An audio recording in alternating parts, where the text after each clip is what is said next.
Hello everybody, this is Simon with Let's Play Sonic 2006.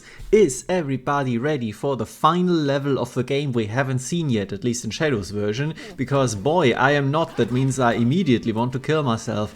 Did I just leave this in to stall for a bit because actually this level starts with a fairly long cutscene? Yeah, of course, that's my secret. See you after it.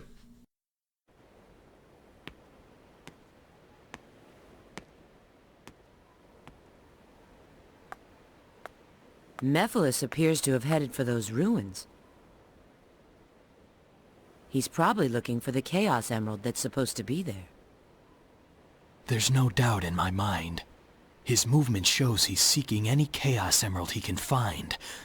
Supposedly, he needs one in order to join with Iblis again. I will seal him before that.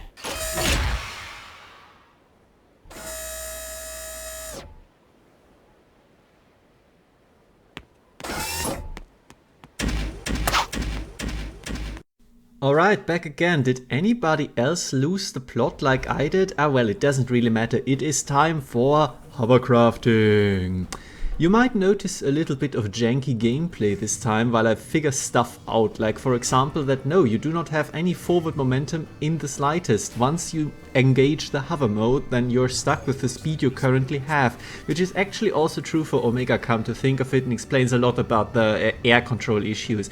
Anyway, this is my very first run in this level for the Let's Play, that is. I did play the level before at some point, but not for the recording. And I think it's kind of authentic to how the experience of it goes. First of all, I do like this level. I think it's pretty good. It's very varied, it's quite complete, and it does feel like this is the definitive version of Dusty Desert. Like they started with this, and then they took the outdoor part and made a Sonic level out of it, and then they took the indoor part and made a Silver level out of it. Though you could argue about the outdoor part because this is a little bit fillery, but generally it's pretty good. It just has the typical 06 issues of, you know, sometimes just being a little bit janky. I mean, the hovercraft being there doesn't help, but again, it's not that bad if you just take your time, which is exactly what I'm doing here. But we're going to see at the very end that if you do not take your time and rush a little bit, then yeah, things can be a little different.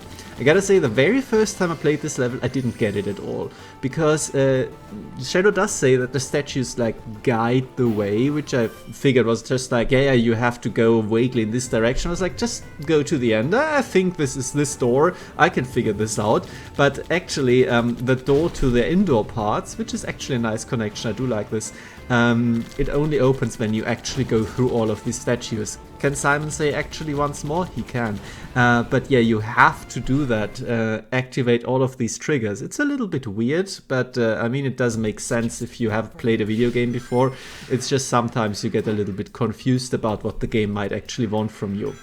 This part here is completely unique to Shadow, again leading credence to my theory that this is basically a Shadow level which they later refurbished for the other characters, and not, as is often the case, the other way around. It's terrifying. It's very easy to fall off the sides of that tube thing, and that's why you see me jump a lot, so that that doesn't happen. We're going to see another segment like this because, of course, this being a complete level means that it has a lot of repeated parts, making it overall a little bit too long and a little bit too tedious maybe. But yeah. Anyway, this part here, this sand room, we have seen it before with Silver, of course, because Sonic is not going inside. Silver can hover. That's great. Shadow has a long homing attack, but that doesn't really replace the hover functionality, you know? I am doing quite well here the first go around, but I want to get all the silver medals, so I actually have to go in the drink, which is horrible. It is really bad. It does have a few saving graces. The first of them is that you do not actually get stuck between the sand and the platforms, because it actually pushes you through the platforms. It works surprisingly well for what they probably considered doing with it, and also the camera doesn't get stuck behind the sand. If it clips enough into it, you can see yourself through it, which is sometimes very disorienting, however, because you're like being pushed by nothing. You just have to extrapolate for where you are. So overall, it's very janky, but it kind of works a little bit, and yeah, but overall it's can be quite tedious if you keep falling down. I showed you how tedious it can be, and in the future, during this first exploration of the level, which ends up being fine and gives me all the 10 medals, so I kept it, I'm going to just cut out these segments of flailing about because it's not very fun. Anyway, back to Omega. He has a very, very big part to play in this level, and I do appreciate that a lot because playing as Omega is pretty fun.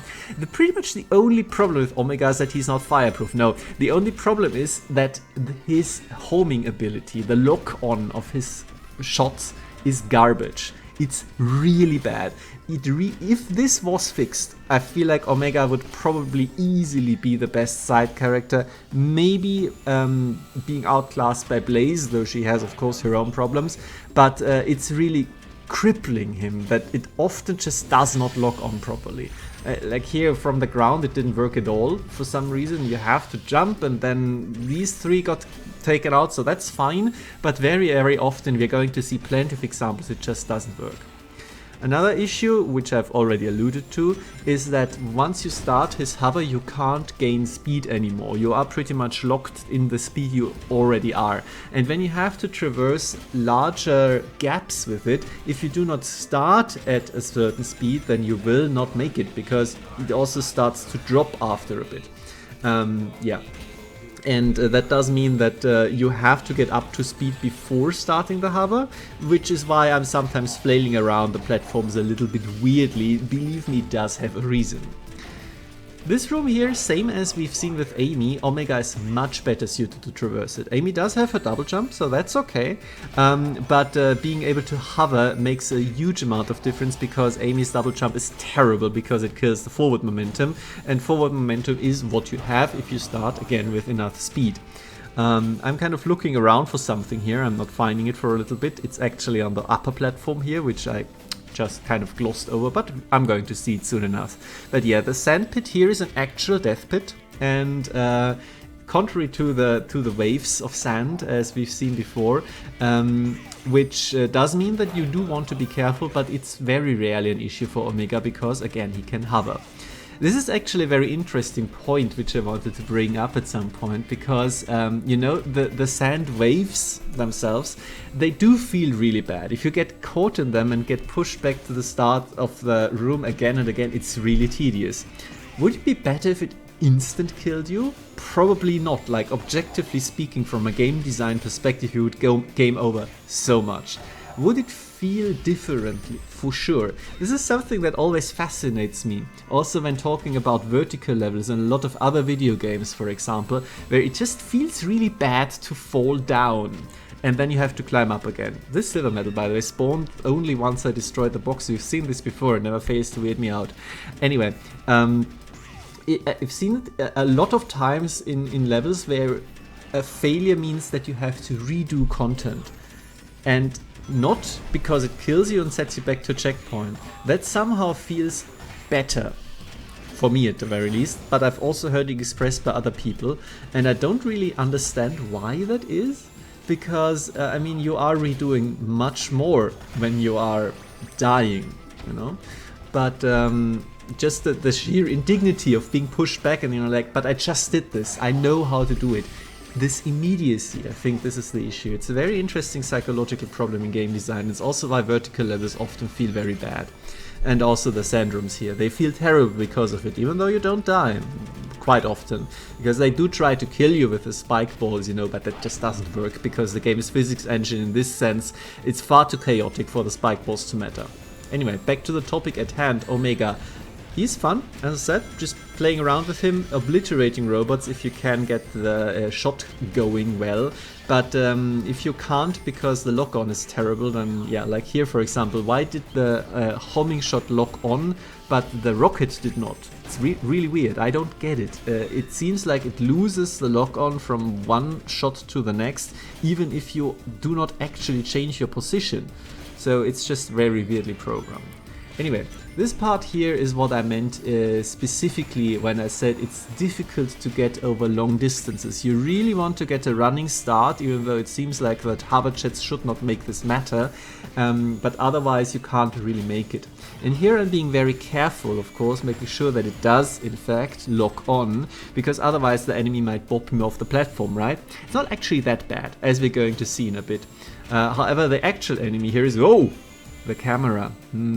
This was definitely not supposed to happen, but that camera shift into the wall at the very last second, that's what killed me. So this time I'm impatient, and will this bite me in the ass? No, actually not at all, because as I said, if you kind of know the hitboxes of these enemies, you can quite easily just alpha strike them like this. And I do not know why the last shot of Omega's hit the enemy 4 times at once, like has 6 health, and I killed it in 2 shots. But I'm taking it, yeah. Like none of this makes a real amount of sense. Like this thing here also got killed 4 times. The big problem is that the projectile Omega fires is basically invisible as fast as it travels, and I think it should leave behind like a permanent explosion that keeps damaging enemies, but often it just doesn't work like that. Like here, for example, the AoE of the explosion is what actually kills the worm. But it doesn't actually lock onto the worm. I feel like if it does lock on, the projectile vanishes and you don't see the explosion happen, which is just absolute failure in communication on the game's part, you know. Overall, I'm glad that it works as often as it does. Let's keep it that way. It's much better than, for example, Knuckles, who just doesn't work at all. Like anything that he does in melee combat is completely inexplicable garbage. His hitboxes are completely ruined. Anyway, another thing the game fails to communicate is why are there no platforms on this side? Because they are on the other side. We do traverse this room twice, once from one side and once from the other side, and only when you come here on the replay you basically have to go in this one weird corner, put the switch and go around. It's a little bit weird and tedious, and you can probably just skip it if you are really good with the hover controls. I think there is actually a way to infinitely hover if you press the button correctly, because, you know, of course there is a way to break this a system in Sonic 06, yeah, I don't know it, and I don't want to do it, of course, because this is a let's play, not a speedrun. Anyway, second tedious sand room, yay. This one here is actually kind of interesting because it is set up in a way that you never have to really engage with the sand. What killed this thing? I don't know, maybe a spike ball. And this is mostly due to these things. Do you remember these swing bars? We have seen them once in the entire game, and that is at the very first level. In Wave Ocean, at the very start, we have a swing bar, and it works about as well as it does here. Not well. By the way, this is a really close call. There's the ring, I immediately get hit again and get the ring back. Wow. Crazy, yeah? Not that it matters too much, because again, this is mostly tedium and not actually... Dying doesn't waste as much time as having to redo the entire room while you go back, so that's a very special case here. But yeah, it's a bit weird that the lock-on for the first bar doesn't quite work, by the way, because as we're going to see in a second, the lock-on for the second bar is excellent. Like, you always lock onto it. And I'm doing this because I missed the silver medal. It's on the platform to my current left. Yeah, it just doesn't want to let me go onto the side platform. See, it's crazy. It's so good. Like, why isn't the homing attack always this good at latching onto stuff? But yeah, this is basically what you have to do here. Get back using this one here. Okay, there we are. And then can I have a moment of peace and quiet? Thank you. Alright, and reorienting myself. Thank you for that, projector. That didn't almost kill me. And here we go. You have to use the enemy to get up here, I'm pretty sure, because otherwise you're just completely SOL, because whoa, stuff like this happens and you just get basically teleported instantly into the swing bar and no chance of going back, because they are one side, one way only. By which I'm saying they're pretty badly programmed, but you know how it is. Should have used the stun blast earlier here. I'm not perfect at Shadow Combat, and it is, as I've never failed to mention before, more nuanced than you might think, but here exactly lock-on worked, cool.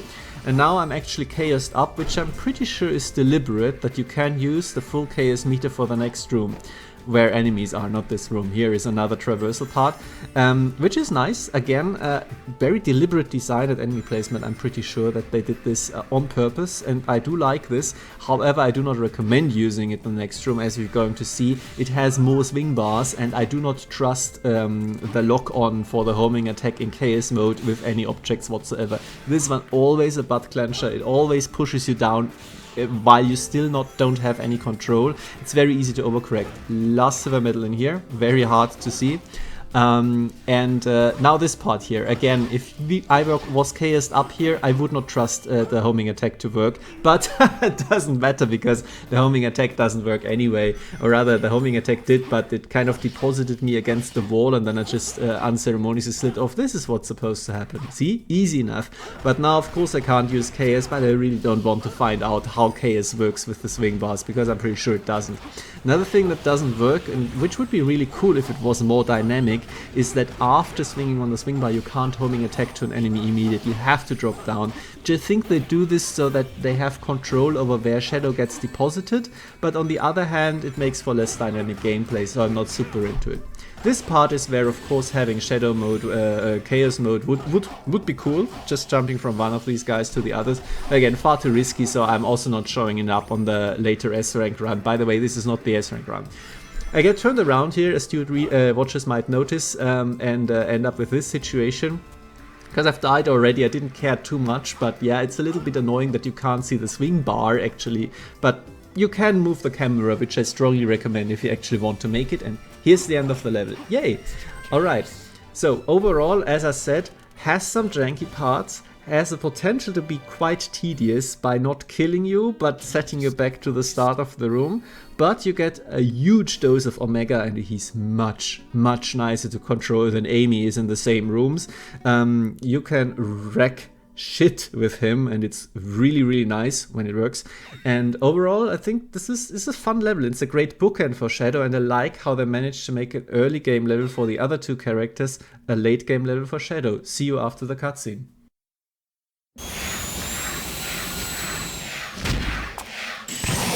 Mephiles!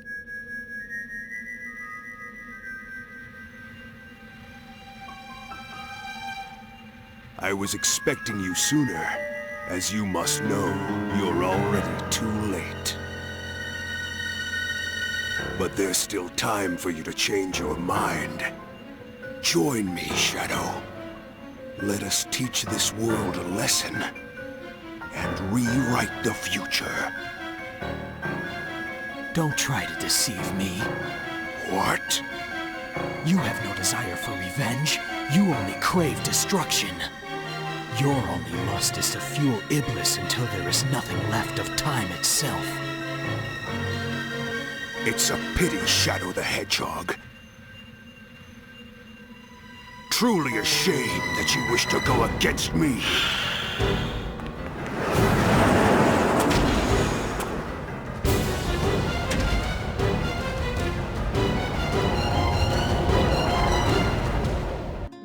Man, this fight is gonna rock, right? Tell me if you think it is, or if you have some doubts. We're gonna find out afterwards. But first we gotta S-rank this level.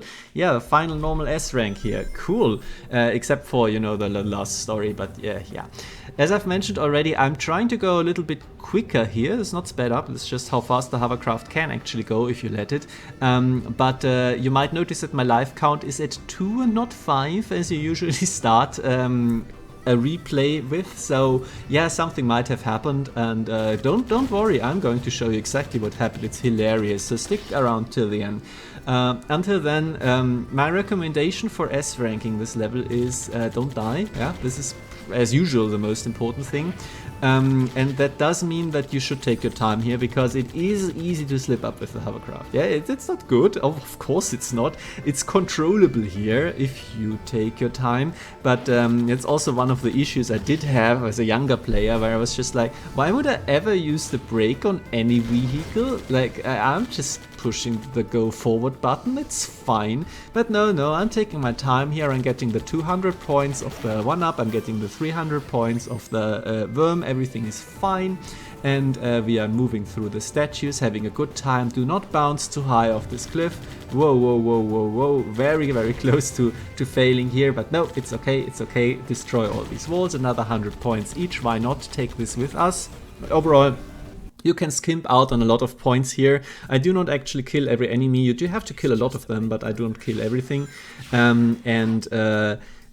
Then you should be quite okay if you are somewhat expedient with the time allotted, because a time bonus is good, but it's not super duper necessary, and fortunately the ring bonus is also not. I do strongly recommend on these Snake and Tube segments to constantly reset your speed and do not trust the boosters at all, because they will definitely careen you into the abyss, because controlling Shadow after a boost is very hard. So what I do is just after every mandatory booster, the ones used for, you know, going forward, I do jump, so that that does reset my momentum, and yeah.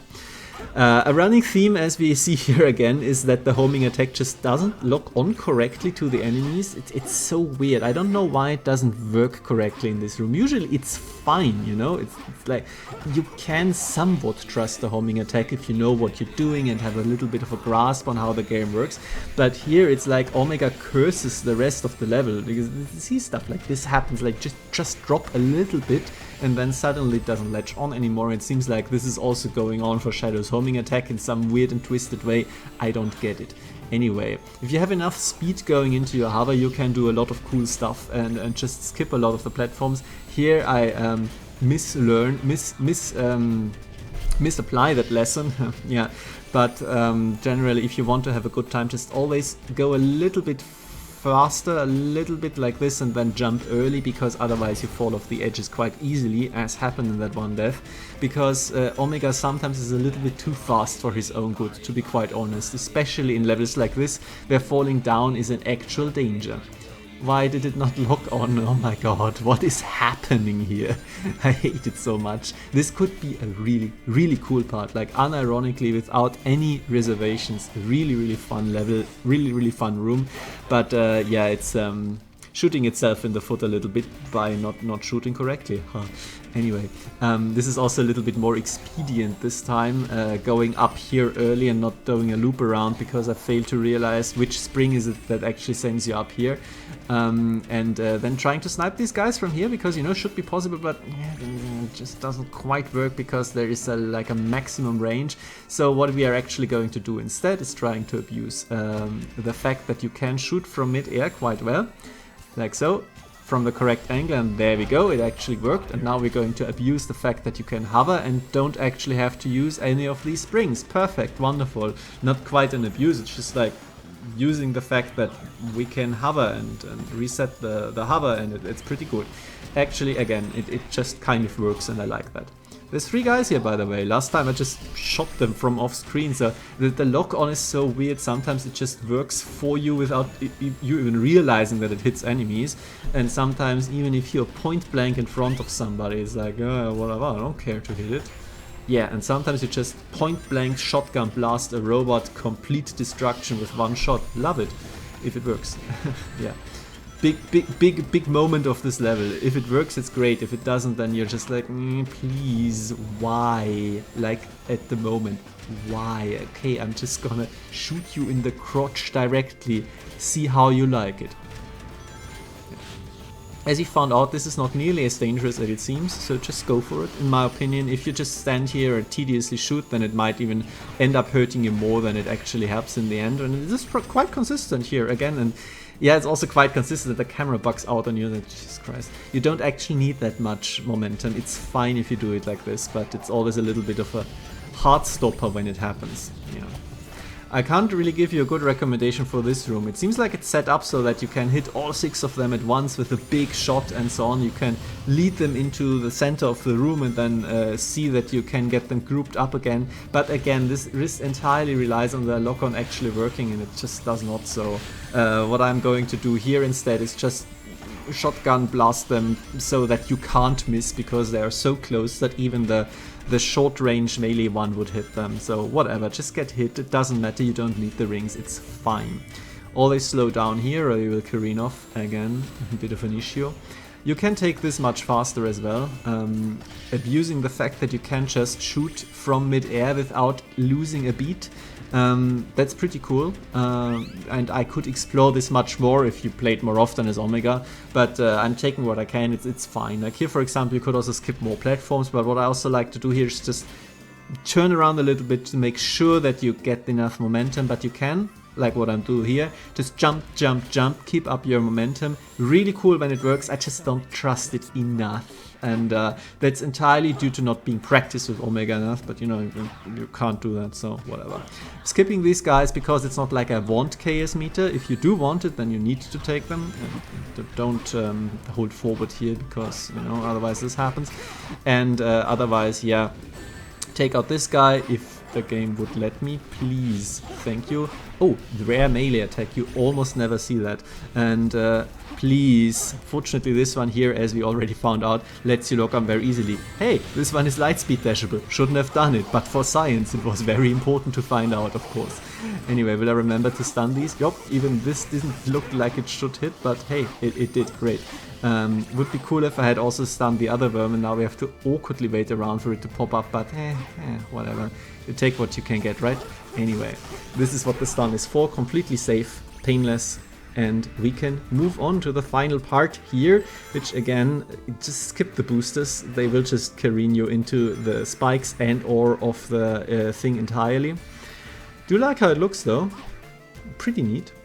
But this one here is always like, and oof, and then the next one is also like going too quickly in one direction, please, why, and whoa, whoa, whoa, whoa, whoa, it's so bad, and at the end of an 8-minute segment it feels even worse, but what can you do? What can you do? This is escalating difficulty, and at the end you have a bunch of instant death. But yeah, I made it so. Cool, and if you ever play it yourself, see for yourself how consistent you actually are with this. And I'm taking my time on the swing bar, you better believe that I am doing that, yeah. Boom, cool. Sometimes the physics engine just looks awesome. Sometimes, yeah, it's like you take what you get. Ragdolling is always fun. As an old Dark Souls player, I do know that. A few more extra points, because why not, but mostly I'm just wasting my time. Let's keep going here, just the camera so that I can see when the red part is up there, and yeah, of course, if you do fail it, you're dead, yeah? So you don't want to fail it, and here we can see generous time bonus, good score, easy buffer, don't need any rings at all, wonderful, S rank, done and dusted. I didn't hit the reset the textures button, as you might have been able to tell from a few glitches here and there, but who's talking about that? Anyway, thanks a lot for your attention and enjoy the hovercraft. Yeah!